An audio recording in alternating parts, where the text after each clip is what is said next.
Welcome back to ECE 442-542. I have about 6 weeks of material I would like to cover today. I don't think that's going to happen, but I would really like to. But we'll see. The announcements are the same as on Monday, but in particular, you need to remember that a week from today is exam number 3. And that will be over material on homeworks 5 and 6. Homework 6 is due tomorrow night. Tomorrow's office hours have been slid later in the day because of other commitments. So tomorrow, if you want to see me in person, that's from 12:30 to 1:30. Exam 3 material is posted on D2L, and there is a list of topics, and there I've tried to actually, in words, describe some of these rules for the root locus construction. You might look at those and see if they make sense. I'm not sure how far we will get through some of those. And we will have a review session here after Monday's class, consistent with what we've done in previous exam weeks. Today what I want to do is introduce PI control. The homework, really, you don't need to know what's going on with PI control. I'm formulating it in the form of just adjusting a gain K. I'm fixing one of the parameters, but I'll try to provide maybe some insight that will help you feel a little bit more comfortable with the concept of P and PI. And that's not private investigator, that's proportional and integral control. It's not a private investigation control strategy. And we'll do that with root locus. When I say review, typically that means, oh, he's going to do another scrolling. So I'm going to scroll through some material that may not all be review. And part of that, I will introduce the PI controller, we'll summarize 3 rules, and then we'll start with some examples. And I'm hoping that those examples will help you if you haven't yet completed homework assignment number 6. Maybe you've all finished, and maybe this will all just be a review, and we'll then, in the process, develop more root locus rules. This first slide, I'll call it a slide, shouldn't be surprising to anyone. This is proportional control where your controller, capital C of Z, is just a gain. That's just a knob that we're adjusting. And we can find the closed loop transfer function between the input, reference input R, and the output Y. That's CG over 1 plus CG.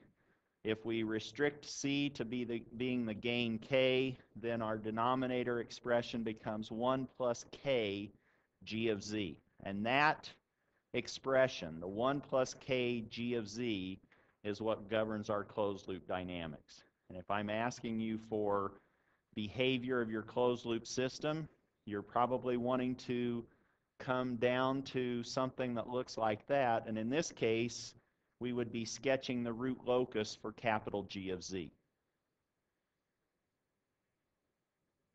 That's our review.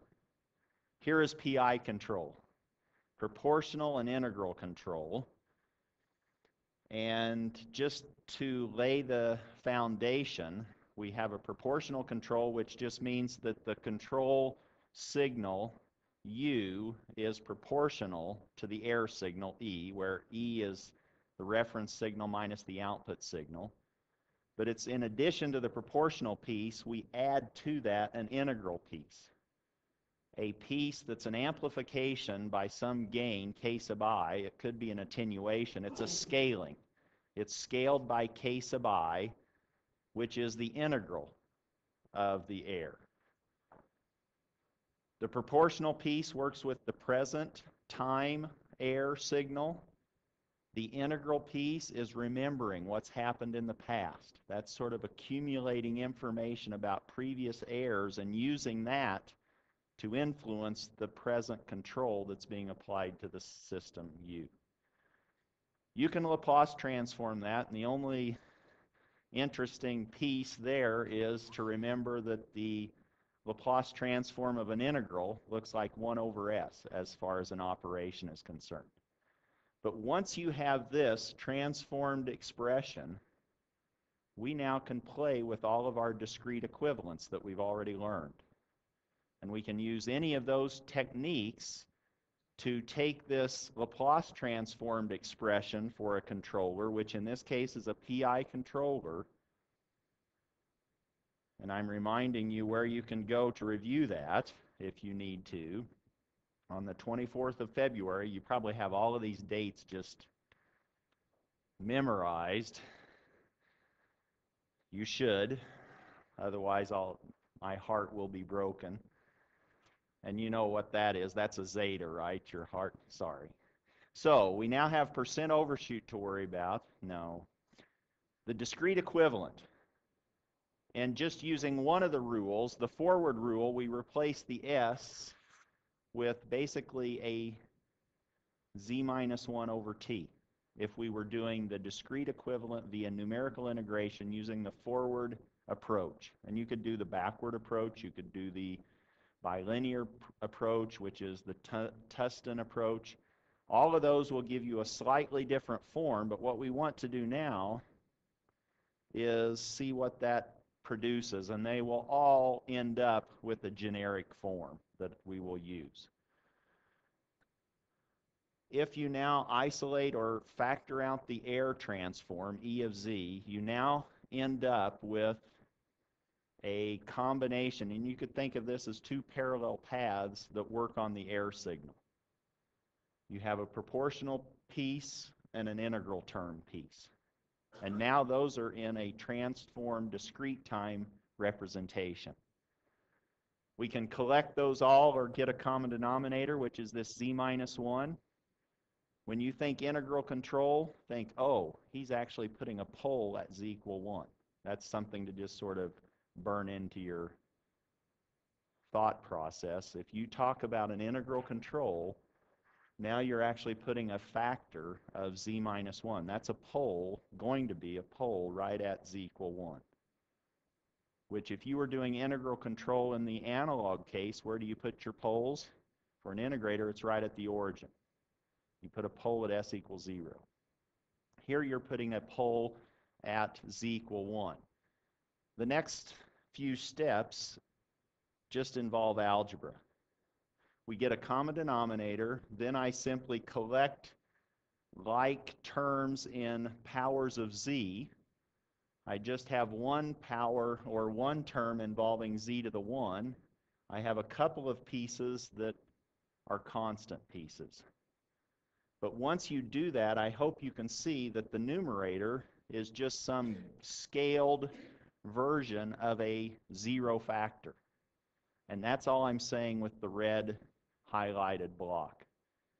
We have the pole at the pole at z equal 1, and we have a zero factor, z minus alpha. I'm not saying what alpha is. That's something that we can adjust. But I hope it's clear when I start talking about a PI controller,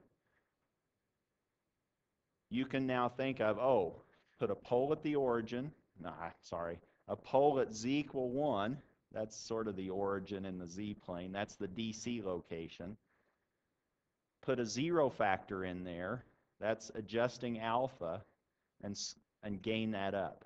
So if we can find the zero location and the gain, then we could go backwards and find the proportional gain and the integral gain if somebody gave you a box that implemented a PID controller. You would set the derivative control gain to 0, and you would adjust the P gain and the I gain, the integral gain and the proportional gain, because they do sell those. A little box that's a PID controller, which represents 99% of the industrial process controllers in the world. You could just plug that in. Now you need to adjust the P knob, the I knob, and you can set the D knob to 0 so far with what we're talking about. But by adjusting the P knob and the I knob, you are really locating a 0 factor, and you're adjusting the gain.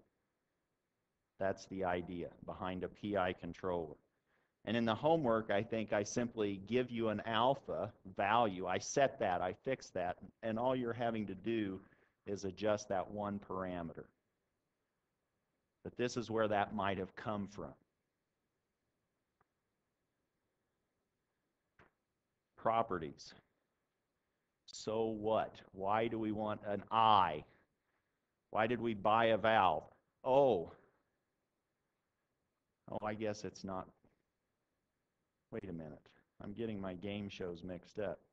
U of A is represented tonight. Maybe that's why some of you we have a game again tonight. Wheel of Fortune.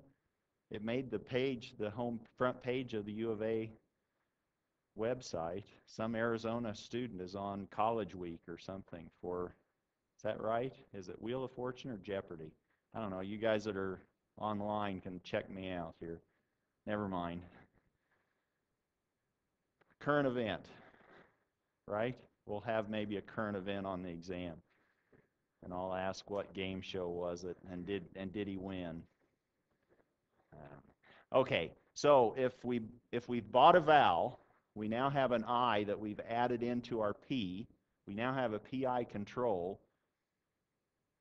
That forces that open loop pole at Z equal 1, and the purpose behind that is to improve the steady state accuracy. And we'll go through that in an example. But if we just have a gain control, a P control, a lot of times we have a steady state error that might be big. That's why we want to introduce an integrator to clamp that error down or eliminate it completely, to remove the steady state error to 0 if we have constant inputs. So we're buying ourselves something, and the something that we're buying is we're improving steady state accuracy. That's assuming that the adjustments of these parameters produces a stable closed loop system. If you have a stable closed loop system and this open loop pole at Z equal 1, then you're going to have 0 error to a constant input, a constant reference input. That's one of the properties of the PI controller. The other is that it actually allows you to introduce a 0 factor and an adjustable gain. It also we just said in that previous property, we put that pole factor, Z minus 1, we put a pole at 1, and then we introduce a 0 factor and the ability to adjust that via the gain K.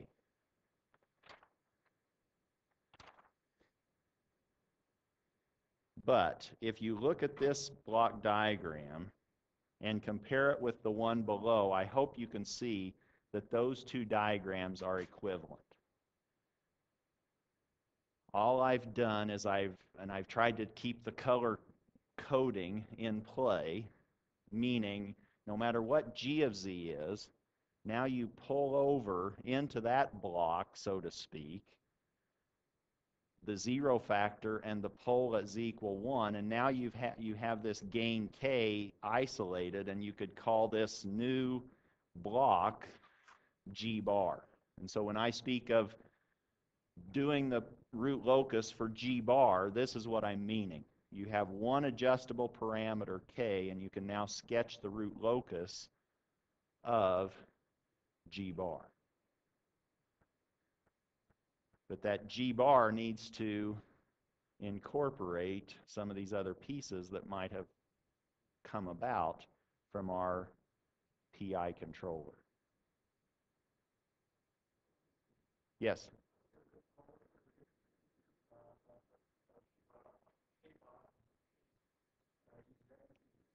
Oh, thank you. So the question was, what happened to the bar? Well, we don't allow drinking on campus, so we couldn't have that bar, so I got rid of it. Sorry. Maybe that's why Wisconsin beat us. I think they allow alcohol on the Wisconsin campus. No, I missed that. So sometimes I'll put a bar over it and sometimes I won't. But the K bar for here, for consistency, it should have had a K bar. to be consistent with the, or otherwise they wouldn't have been equivalent block diagrams, right? Sorry, thank you for that question. Maybe you were thirsty and you noticed that bar, but good observation, or the lack of the bar. Other questions? So are we okay with the equivalence of those block diagrams?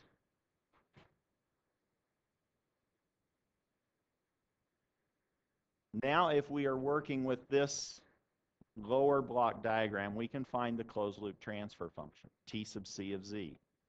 It's just CG over 1 plus CG, which if we now identify, oh boy, I told you I obviously wasn't worried about the bar. But that in the diagram now needs to be K bar G bar over 1 plus K bar G bar. And in the next few slides, I've probably erased the bar. But is it okay? If I have a K, it's meaning whatever K is the gain that is multiplying or scaling what's left over. And what's left over are zero factors, maybe some constants, and pole factors. Hopefully that will not trip you up. But once we have that, like I said, now I guess I can add in some things. Because typically what I will do is I'll just talk about adjusting the gain K, and I won't say adjusting the gain K bar. So if I forget the bar, I apologize. But the root locus now is concerned with the dynamics of the closed loop system. And that's all coming to us by looking at what the roots of the denominator are equal to. And those z values are the possible or potential poles of your system. The z's that satisfy this, that's what you're sketching when you're sketching the root locus. You're going to have the entire z-plane, but on that z-plane you're going to have branches of the root locus drawn on that z-plane. Those branches indicate where you have potential closed loop poles. Certain locations on those branches will be specified by the appropriate choice of K bar. Those branches exist as you adjust K bar from 0 all the way up to infinity.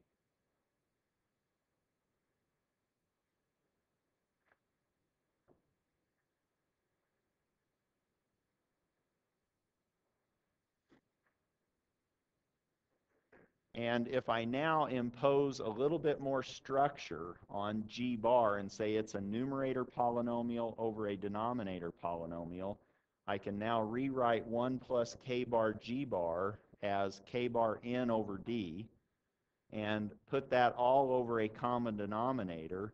And really, when I want this to be 0, I'm looking at when is this numerator expression 0? What values of Z allow that to be true, for that to equal 0. And I hope once you see that, that's what's governing our closed loop poles.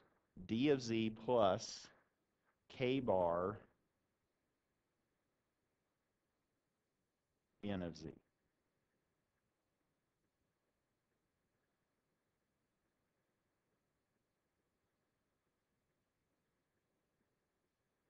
And this formula should immediately be screaming at you rule 1.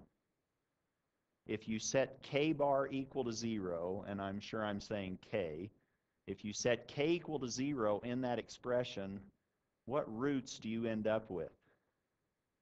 If you look at the values of Z that satisfy D plus Kn equals 0, you now look at when K is equal to 0, what roots are you seeing? The poles. It's the roots of D, which are the poles of your open loop system G bar. And that's where you're beginning. That's where your root locus branches start, are on your x's. Your x's is where you begin your root locus. And you move away from those x's, And as you increase the gain k, you're obviously emphasizing what's happening in N. And what's happening in N?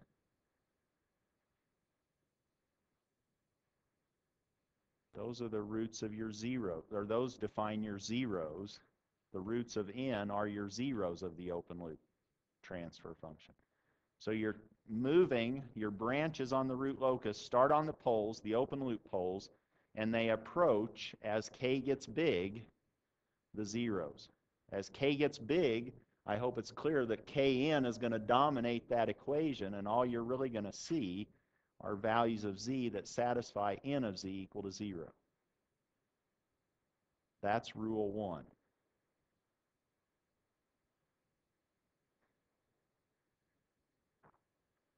So once you start doing the root locus, you start playing a game, don't you? And the game starts by putting in your x's and o's, your open loop poles and open loop zeros. Then you know how many branches you have. How many branches of the root locus do you have, number-wise?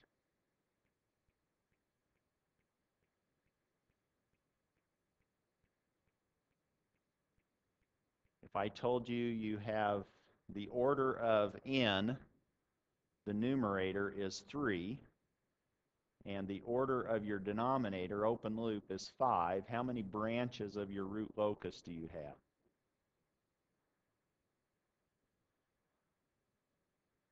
How many numbers do we have? Now we need a 3 or 4-sided coin. Did anyone bring that in your pocket tonight? You could either have 3, that's how many zeros you have, open loop. You could have, how many pole zero, what's your pole zero excess? 2.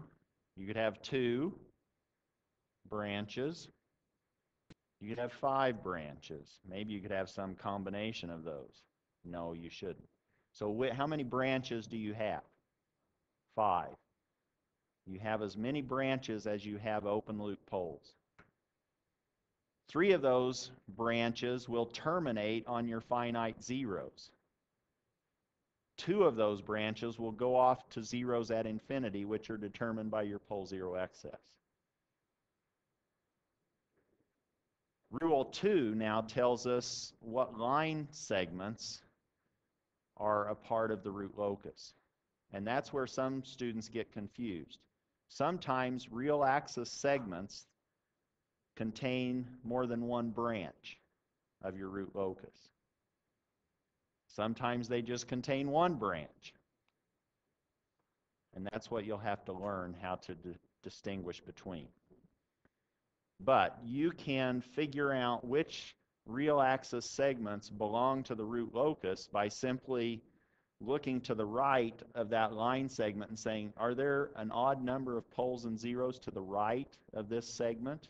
And if so, that's a part of the root locus. That's rule 2. And here's rule 3, which maybe we haven't defined yet, but we've used, I think. And it concerns when you do have a branch of, you do have a real axis segment between 2 poles, or if we want reentry, between 2 zeros. If we now have this config, so this rule applies when you have more than one branch of the root locus on a line segment. Here we have 2 branches on the same line segment, and they're approaching each other. And once they approach each other, they meet, and they have to go somewhere. They don't just stay there because you're aggressive and you just want to keep cranking up the gain. And as you crank up the gain, they can't just hold on to each other. They move away. And how they move away is another issue, but what we want to know is, where do they meet? Where do they meet? Somewhere between. And it's not always midpoint between those 2 locations. Sometimes it might be preferring to meet closer to one pole than the other, and that's going to be influenced by the other poles and zeros around it. But the breakaway points, which this is going to lead to a breakaway point because we have two branches meeting, that's going to be a relative maximum in that interval of the real line. If they were coming back in and re-entering, that's a relative minimum. And then they go off to some zeros. One might be a finite zero, one might even be an infinite zero. But they have to re-enter. Or they might re-enter. We may have a breakaway where they break away and they go off to infinity and never come back to the real line. That's a possibility. All right, enough scrolling. Let's start. Yes? You woke me up. You woke me up.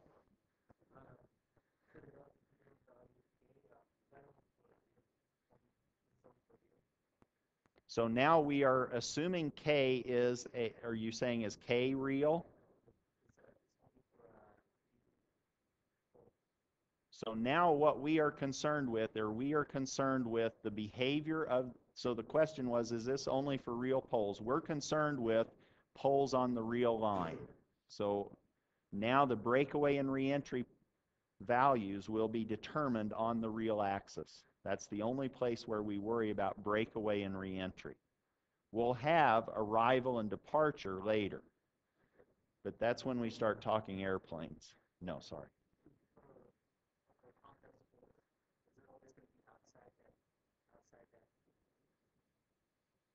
So for complex poles, we will talk about that later, but I'm thinking you're saying if you have something, now I'm sort of going, I could start going too far afield, but if you have something like that, now we might have a reentry, but that reentry is going to be on the real axis. If we just had these two poles and nothing else, what's the root locus look like for this pole pattern, this pole zero pattern? Can you tell me, just by looking at that pole zero pattern, what the root locus is going to be? There are no other poles and zeros. What do you key in on? How many line segments are on this real line? How many different line segments do we have? Get out that multi-sided coin. Do we have, I heard a zero. We always have a real line, right? So we have at least one line segment from minus infinity to plus infinity. Is that split by any poles and zeros? Are there any real poles and zeros on that diagram? The answer is no, isn't it? That's the no side of your coin. So you only have one line segment. Is that line segment, if I stand anywhere on this line segment and look to the right towards plus infinity, do I see any poles and zeros on that line segment? What's zero? Even or odd? Even. Is that line segment on the root locus? Again, no. Boy, that's a popular answer, isn't it? Better start changing my questions. Well, now what's the root locus look like? This sounds kind of uneventful. What have we asked? Okay, we don't have the real line is not a part of the root locus. What else do we have? We have how many branches of the root locus do we have? How many open loop poles do we have? 1, 2. 2, don't we? So we have 2 branches of the root locus, and none of those are ever going to be on the real line for this pattern of poles, for this system. Do we have any finite zeros? No. So we know branches are not going to approach any finite zeros. Where are the branches going to go? To infinite zeros, and we have two infinite zeros, don't we? The pole zero excess is 2 minus 0. We have two infinite zeros. Now, the branches approach asymptotes that are determined by how many poles and zeros you have. I'm sorry, how many infinite zeros you have, the pole zero excess. That pole zero excess 2 now needs to somehow uniformly divide 360 degrees.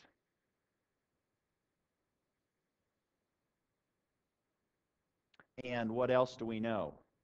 We know that the angle to any point on the root locus needs to be minus 180 degrees.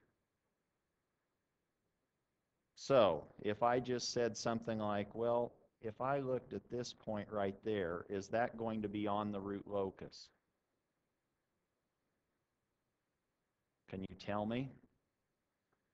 What's the angle from this top pole to that triangle?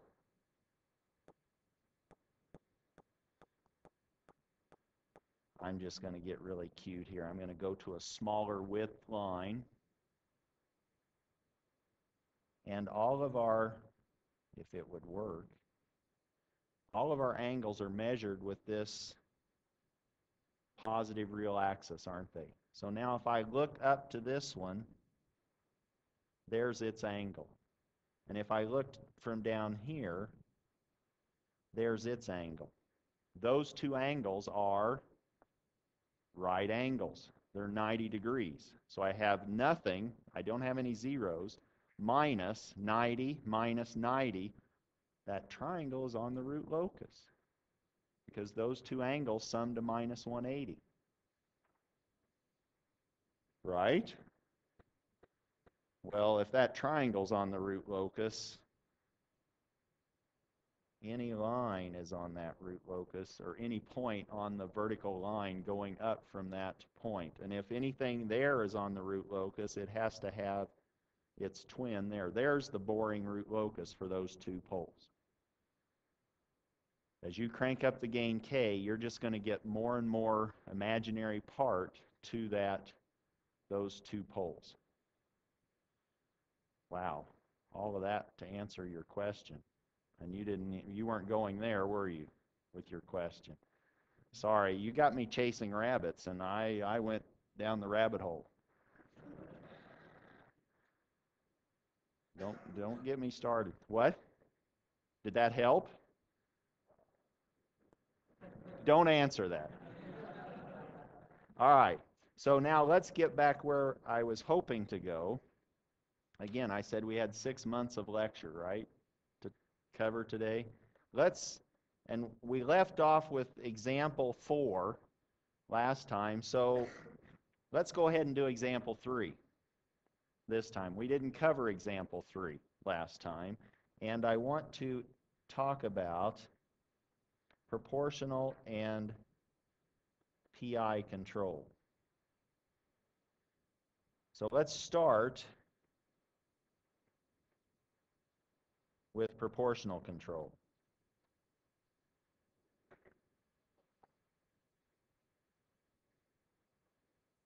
And if I ask you to sketch the block diagram, you better just be able to quickly, if somebody says proportional control, it should just be screaming at you, oh, I need a gain K. Let's say this is my reference input, here's my output. And let's just pick a pretty easy system. Here is our G of Z. What if we just do that? What is that system? What does that represent in the time domain?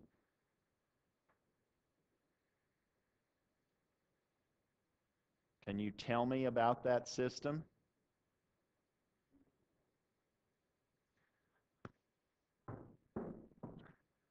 Don't admit who you took digital control with. Well, as long as you get it today, then you can go interview, okay?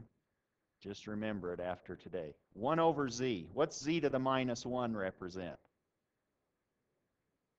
in the time domain. That's a delay, isn't it?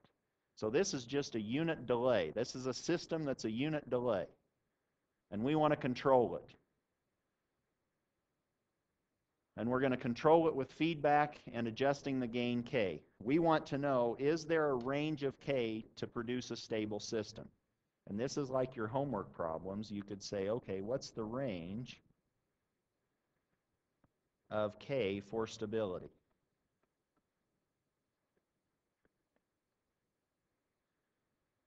And if you don't have anywhere else to start, you could just say, well, let me write down the closed loop transfer function, which is k g of z over 1 plus k g of z.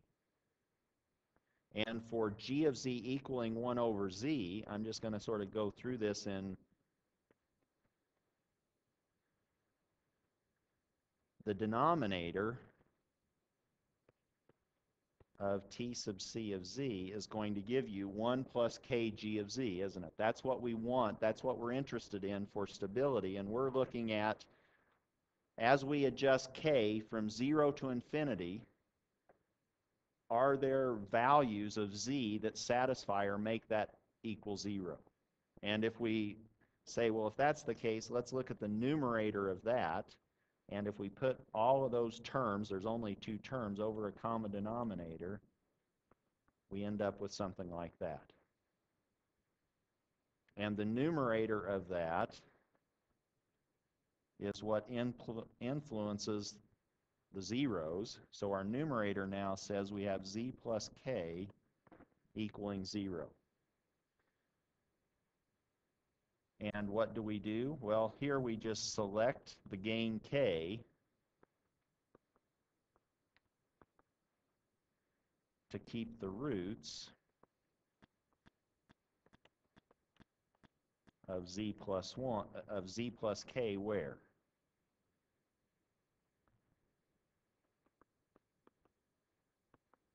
In the stable region of the z-plane, which is inside the unit circle. And that's one approach to trying to solve that problem. But that could get kind of messy if you have a higher order system, more than a first order. So let's look at it from another perspective. Or, what could we do? Well, we want 1 plus k g of z, or we're interested in that equation,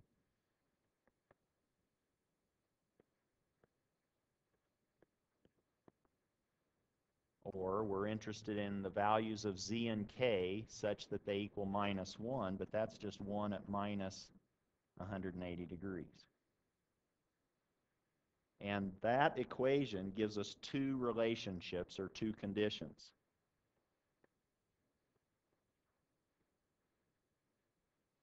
We have the magnitude condition. We need k g of z's magnitude to equal 1.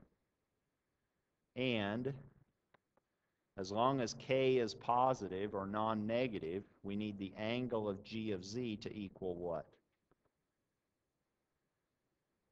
-180. Those are our two conditions, a magnitude condition and a phase condition.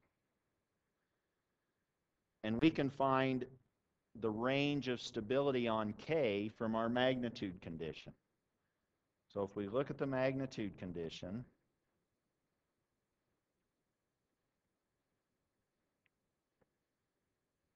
then if k is non-negative, we can factor that out, and we have k times the magnitude of g of z is equal to 1. But g of z in this particular equation, or in this particular system, was just 1 over z. And the magnitude of a product or division is the same as the product of the magnitudes. So that this now says we have k, 1 over the magnitude of z is equal to 1. Or this says now that k is actually equal to the magnitude of z. And that's actually what, if we looked at the root locus for this system, we'll see how we can now use that magnitude condition. What's the root locus of this system look like?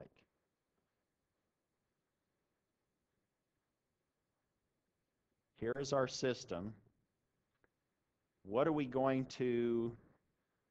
Okay, if I now mention root locus, we're playing a game, aren't we? And that game begins with X's and O's, poles and zeros. And what do? We identify the zero factors and the pole factors that can be isolated out and get that K to one side. We now sketch the poles and zeros of G of Z, or G bar of Z. And that shouldn't be very difficult for this problem. Where are the finite zeros?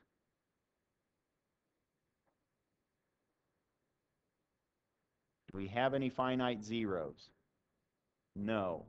Do we have any poles? And where are they? We just have one, don't we? And it's right there. That's our pole zero pattern for that system. What's the root locus of this system? What do? Well, we first want to say how many branches of the root locus are we going to have? How many poles do we have? One. So we're going to have one branch. Now, is the real axis, any segment of the real axis going to be on the root locus?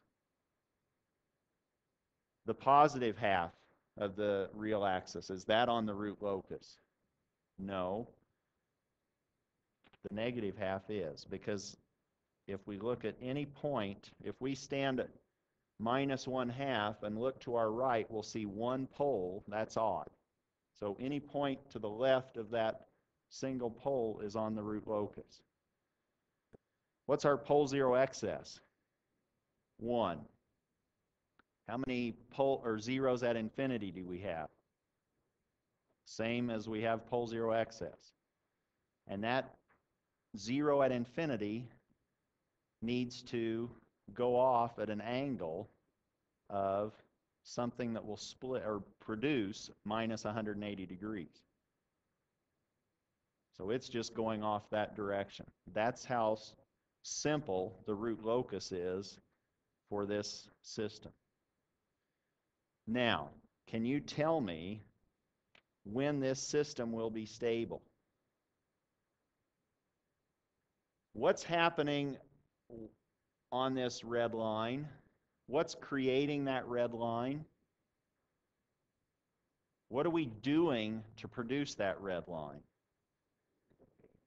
We're adjusting the gain, aren't we? We're adjusting the gain K, and as we crank up the gain K, we're moving potential closed-loop poles further and further into the left half plane. And this is the Z plane. If this was the S plane, we would have free reign on our gain K, because we would want to be in the left half plane. But now we're on the unit circle. Do we have any limitations on how big we crank up the gain K?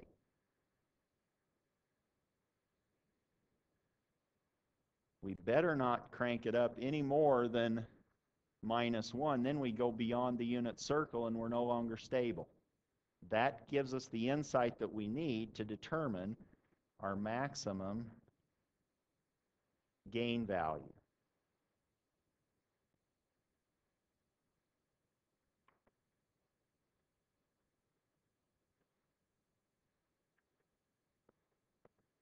Which says that now this was our formula for the gain. K is equal to the magnitude of Z. We want to know what's the value of the gain when Z is equal to -1. That's, again, not a very challenging problem. The gain K is 1. So what's our range of gain K for stability for this simple first-order system?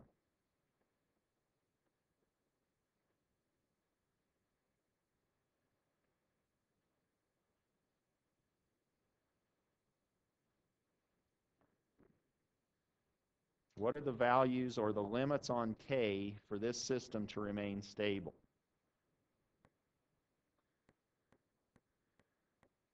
At k equals 0, we're stable, aren't we? We're right inside the unit circle. That's good. So we're beginning at 0, and how big can we go? Well, we just found our maximum value to be a value of 1. That's the range of this knob k that you can adjust for this particular system to remain stable. You can just adjust k between 0 and 1 to remain stable, and you probably don't want to go to 1. That would put you right on the boundary of stability. Questions on that? Suppose we pick a gain and let's just say that suppose k is 1/2. Is the system stable?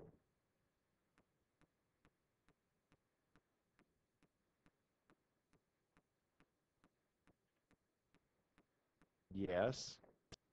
And if that's our gain, what's our closed loop system transfer function?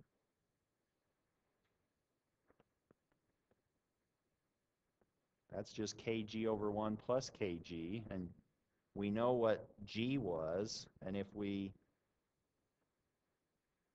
put it all together, we get k over, if I could write it more cleanly, if we cancel the common denominator in the numerator and denominator, we get k over z plus k, and we said let k equal 1/2. If that's what we have, what's the DC gain of our system?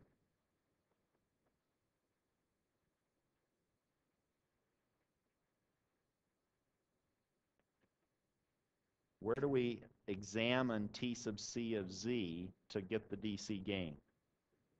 Z equal 1. So now we look at z equal 1, and we have 1/2 over 1 plus 1/2.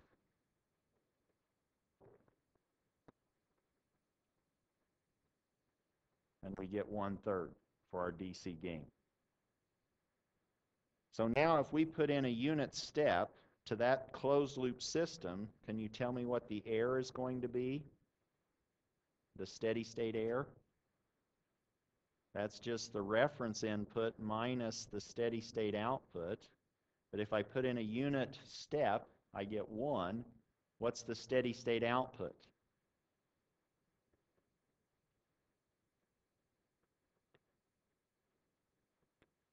That's just the DC gain times whatever we put in, and this was a unit step, so that now we have 1 minus 1/3, or our steady state error is 2/3.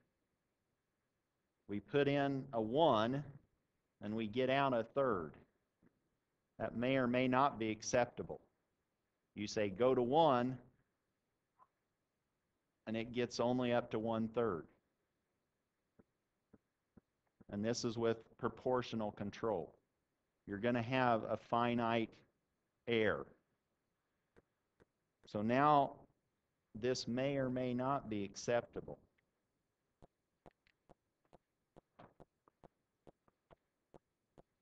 If it's unacceptable, what can we do? Well, we can improve it with that control structure. Maybe we need to change the controller structure.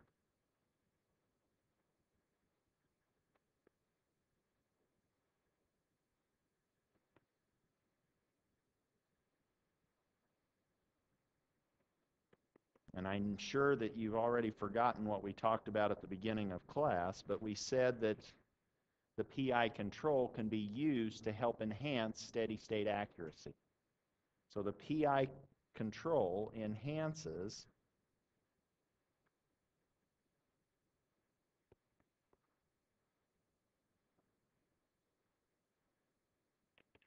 steady state accuracy. So let's put in a PI controller. The PI controller now is a slightly different structure.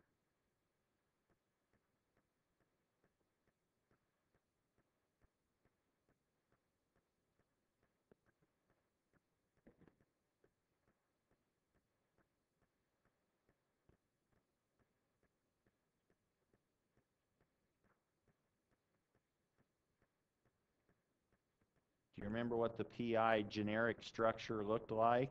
What C of Z was for a PI controller?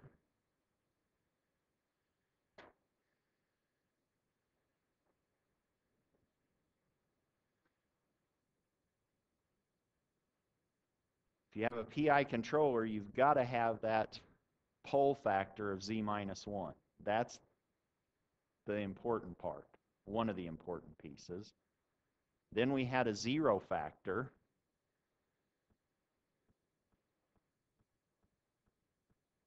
And a gain, and I'm going to leave off the bar. But I now have an adjustable gain, K. What's the closed loop transfer function for this? In terms of C and G.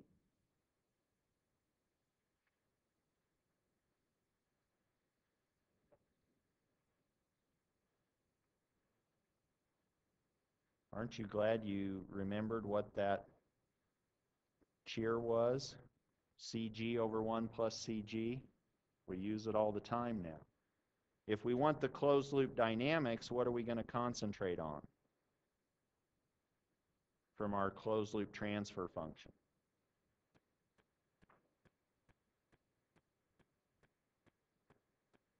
The denominator of T sub C of Z, which is 1 plus C of Z, G of Z, equaling 0. But that's just for this particular collection of terms.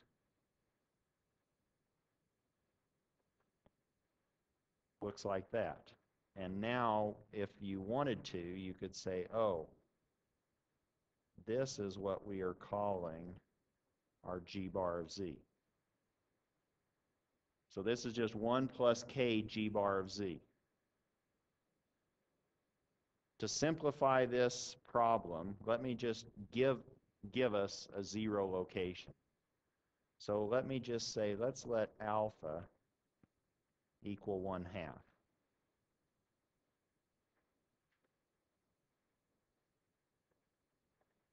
And then we've changed it into a problem that we're comfortable with. Everything is determined except for the gain K. And we want to now know what's the root locus of this guy look like. If alpha is 1/2, we know where our 0 is.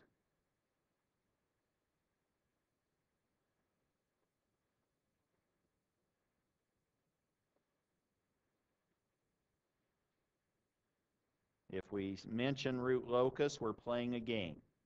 What do we do to begin the game?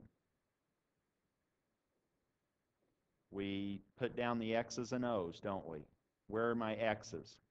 Where are the poles? 1 and 0. Do I have any finite zeros?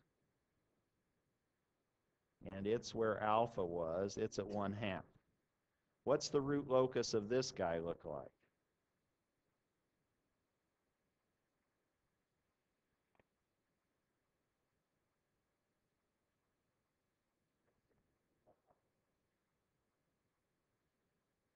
And this should just roll off as soon as you're writing down the X's and O's. You should be able to identify the real axis segments.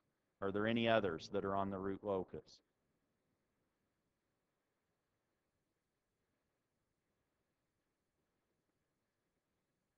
How many branches of the root locus should we have?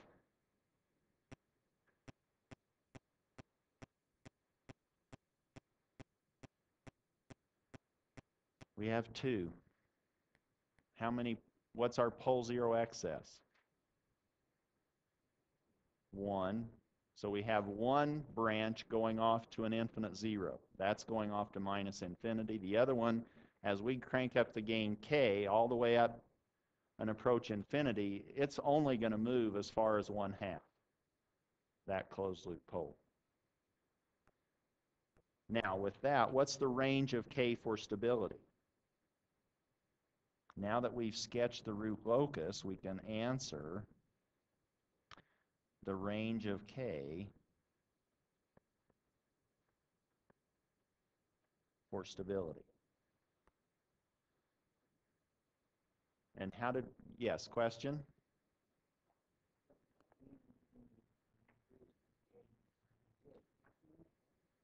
So as we adjust the gain K, do these red X's and O's, do the poles and zeros move? So the open loop X's and O's don't move, but the poles, our closed loop poles, do migrate as we adjust the gain K.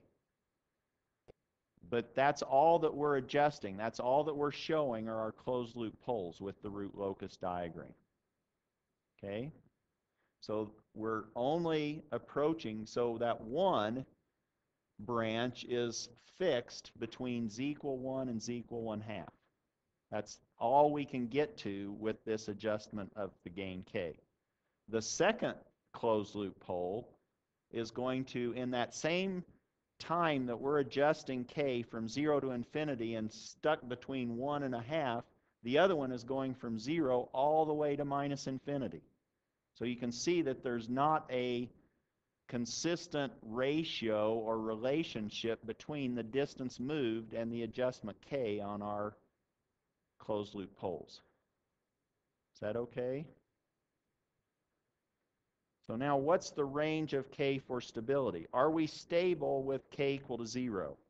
And what did we use last time to determine this range of K?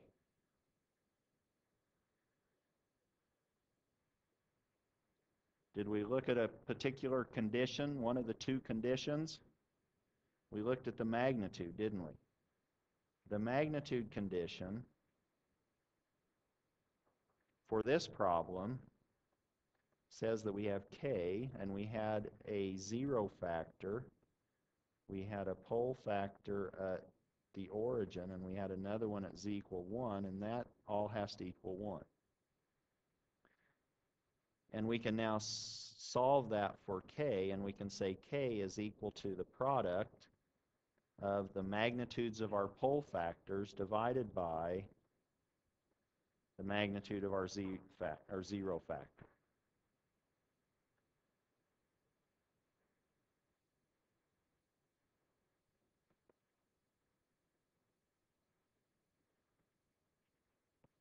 Was our system stable at K equals 0? Was our system stable? It's right on the border, isn't it? We have a pole right on the unit circle and another one at 0, so we need to be bigger than 0. But 0 is the bottom, the minimum value of our gain. We're trying to find the upper limit.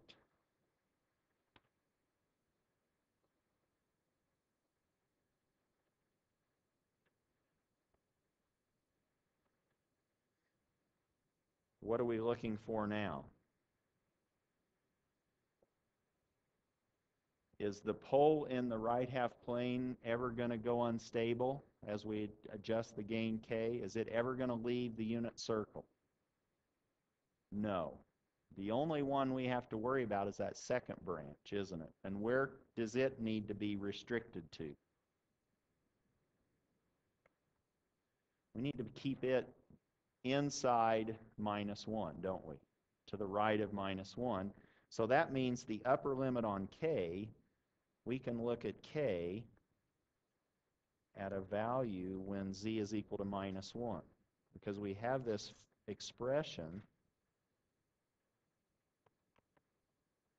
for K in terms of values of z.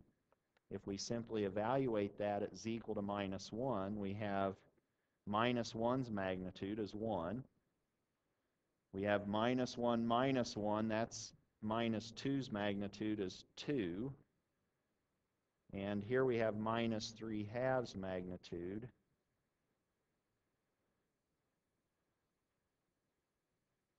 So that the maximum we better use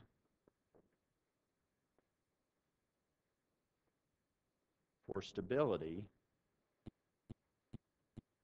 in terms of our range, and maybe if we don't want to be right on the unit circle to begin with, maybe we just say let K be between 0 and 4/3 for stability.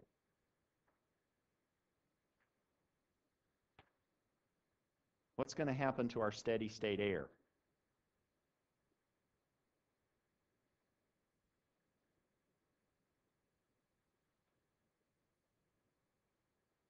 What if we now wanted to find, now we have this guy, we set alpha equal to 1/2, and now we found K is okay for closed loop stability as long as K lived between 0 and 4/3. So we can pick any K value between 0 and 4/3, and what's going to happen to our steady state accuracy if I put in a constant input for the reference? Let's see. So let's find the steady state error. Now I'm interested in this signal E of Z as time marches off to infinity.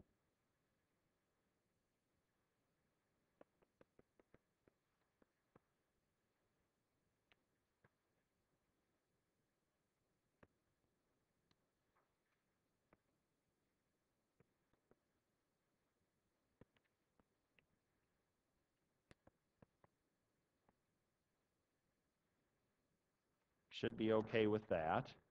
But what's Y of Z? Another way of writing Y of Z.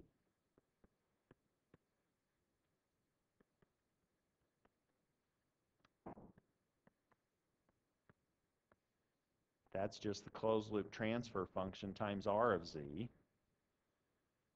And if we factor R of Z out of that and replace T sub C of Z with what it was, which is this K Z minus 1/2 over Z minus 1 plus K times Z minus 1/2,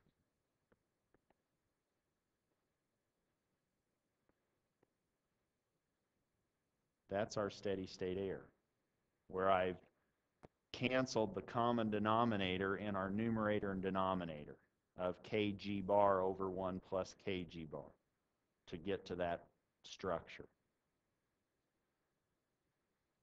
If we want to know what's going to happen in the limit,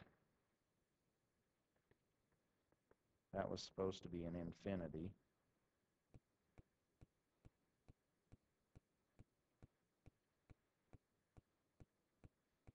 As time marches off to infinity, we can use the final value theorem. As long as we pick K,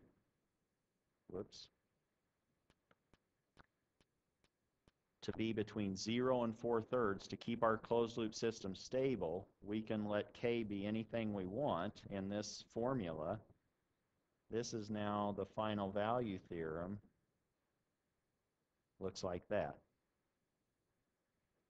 The final value, or where our E goes to in the time domain, is just the limit as Z goes to 1 of Z minus 1 E of Z. Suppose we apply, let our reference be a constant.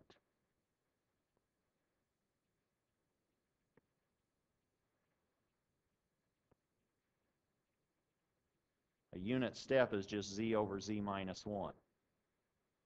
And if we just say a constant, that's just scaled by A. So this is a constant input.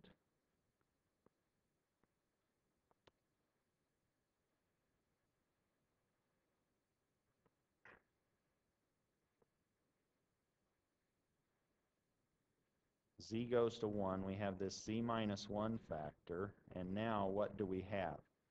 Well, now I'm going to put all of that in parentheses over a common denominator, meaning that denominator on the right-hand term is going to come up into the numerator, and I'm going to subtract the numerator of the original ratio of terms, meaning I now have Z times Z minus 1 plus K Z minus 1/2 .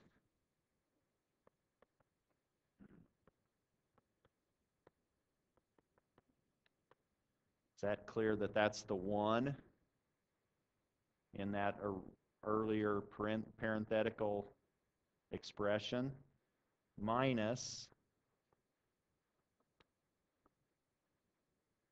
and R I said was AZ over Z minus 1.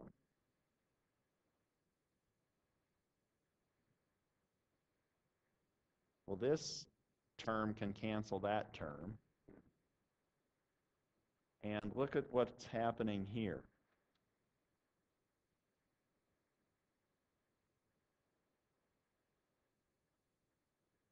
That goes away. And what happens as z goes to 1? The only thing left, z going to 1, that's not important. But now we have 1 minus 1, don't we? What's the limit on our air? Yay!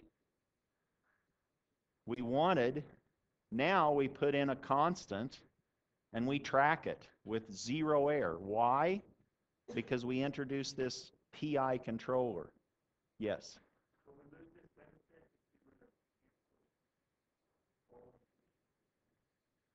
So now the question was, would we lose this benefit if we would have canceled the original pole in our system? You're meaning by the original pole, this pole at the origin? So if we canceled that, we would, as long as we keep that z minus 1 factor in our controller, we'll still have 0 error, because this is now what's called a type 1 system. The system type is going to be how many poles do you have at z equal 1? In this case, you have 1 in that combination. But if we would have canceled this pole at the origin with maybe a 0 factor in our controller, is that allowed? Can we do that? Where do we never want to cancel poles and zeros?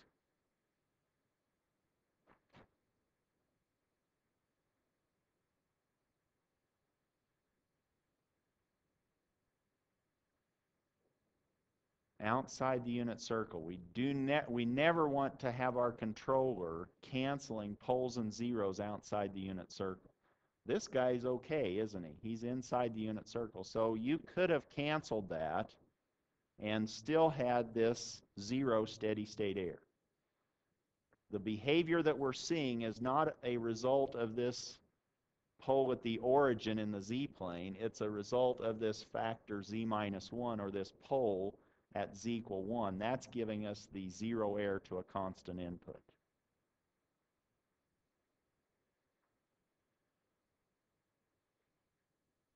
So this great result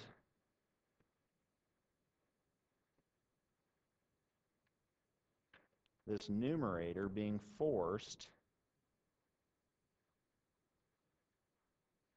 to equal 0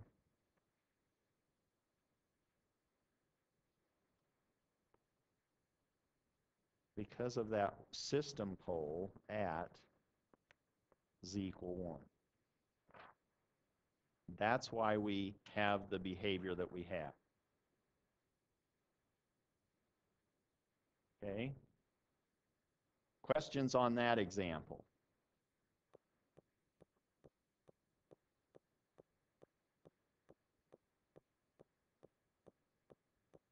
Did everyone bring a sack lunch? We're here for another hour.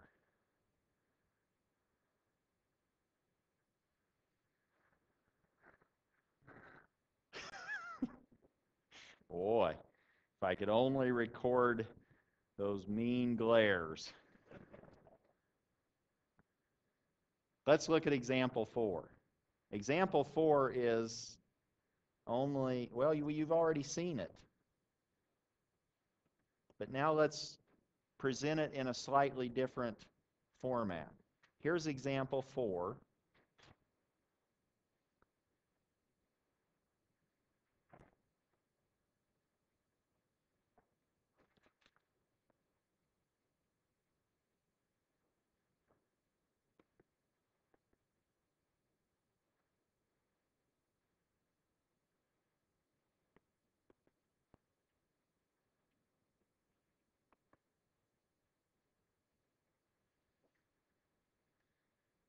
So if this is now our g of z,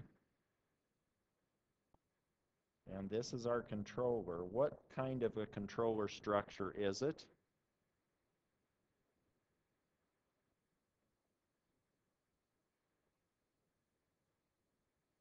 That's PI control, isn't it?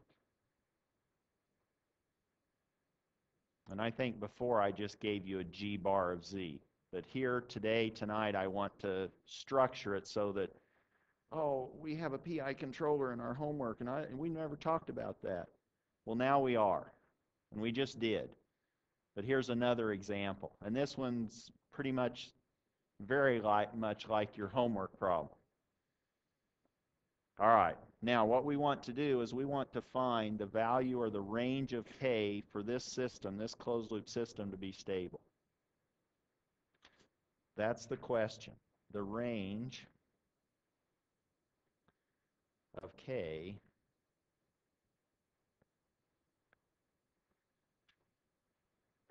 for stability.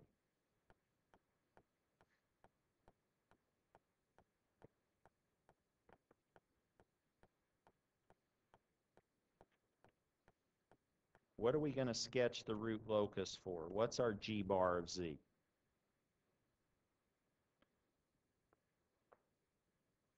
I guess that's a rhetorical question since I'm answering it. But if we looked at this G of Z, would that be a nice system, a nice well-behaved system before we put it into this closed loop structure? Is G of Z stable as an open loop system in this system? No, that has a pole at 2. That's outside the unit circle, so we have to do something. And we could stabilize that with proportional control, couldn't we? We could crank up the gain and allow that root locus to zip through the unit circle or be contained in the unit circle. Now what do we have? Now we have a root locus because we introduced a PI controller. And why might we have wanted to introduce a PI controller?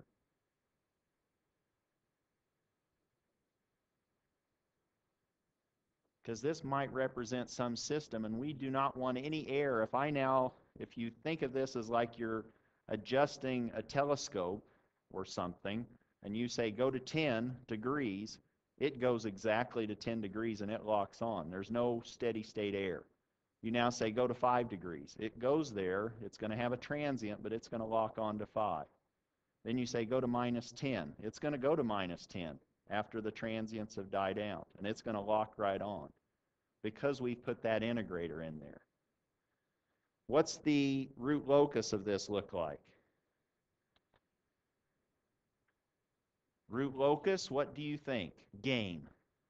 Game, poles and zeros, X's and O's. Where are they at?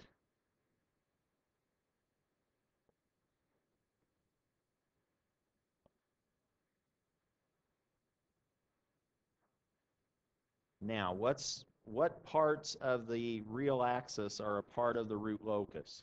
Are there any line segments on the real axis that belong to the root locus? I have 1, 2, 3, 4 different line segments, don't I, that are potential root locus pieces. Is the piece from 2 to infinity a part of the root locus? No. Is the piece between 1 and 2 a part of the root locus? Is the piece between 1/2 and 1? No, you look to the right of that and you have an even number of poles and zeros. How about the piece from 1/2 all the way to minus infinity? How many branches of the root locus do I have?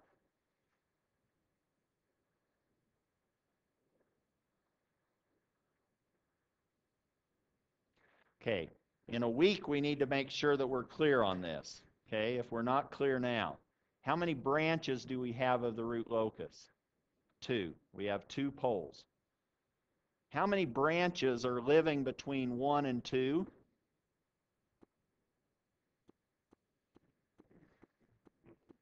Did I hear a 3? Did I hear a 4? I heard a 1 and a 2.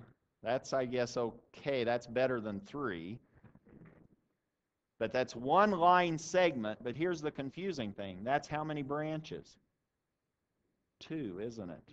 Because we start on the poles.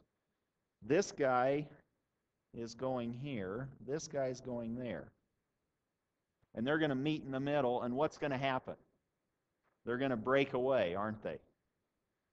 How many branches of the root locus are on the segment between 1/2 and minus infinity? Did I get a 3? I heard a 1 and a 2 again. What is it? We're still up in the air. We actually have 2 branches. These are going to come over here, and it's actually going to be a perfect circle because of the unique structure. We have 2 poles to the right of a single 0. If we can find the breakaway point, which how do we find the breakaway? It's a relative maximum of the gain k. If we can find that point, that determines our radius. Now we just get out our compass, sketch the circle, and now we have it. But what's the issue here? Give me another minute of your time. Thank you for being patient. How do we is this system stable in the open loop? No. And we made it maybe even less stable by putting that pole with the z = 1, didn't we? But we needed that for what purpose? For steady state accuracy. We're sacrificing, or we're trading off transient behavior for steady state accuracy. Can we ever become stable? Now we're interested in this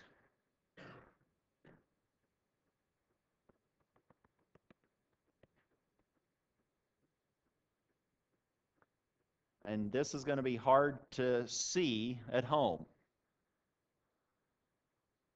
So I'm apologizing up front, but we go from the poles, we break away, we have to keep cranking up the gain until we get to this location, and these are supposed to be symmetric, complex conjugates. That's the minimum value of gain k to establish stability. Then we can keep cranking up the gain until when will we go unstable, or will we always remain stable beyond the triangles? We crank up the gain and our root locus continues along the circle until they re-enter. Then one's going to go towards the finite 0, the other one's going to go off to the infinite 0. You don't want that closed loop pole to go beyond -1 in order to maintain stability. So you're going to be looking for at what value of gain k do I reach -1, and at what time do I reach the triangle? Time meaning the adjustment of the gain k. I think what I'm going to do is, I didn't bring a sack lunch, but maybe I'll stay later tonight. You won't need to stay, and I'll maybe talk about example 4 and how we could find that triangle other than using trig, which I suggested to use trig on the homework. You can do it that way. Maybe I'll show you a different way on a separate video. But I hope you understand the idea. We'll see you on Monday. Wow.